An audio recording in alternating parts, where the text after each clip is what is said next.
অভিমানের আকাশ। কবি রাসেল আহমেদ।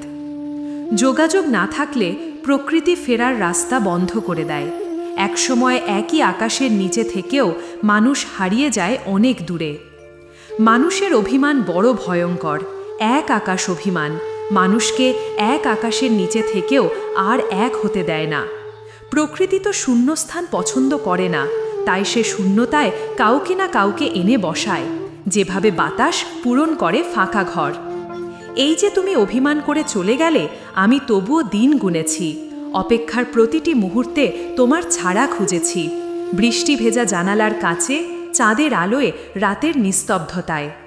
তারপর একদিন শুনলাম তুমি আমার শূন্যতায় অন্য কারো হাসি বসিয়েছ, আমার স্থানে অন্য এক সকাল গড়েছ।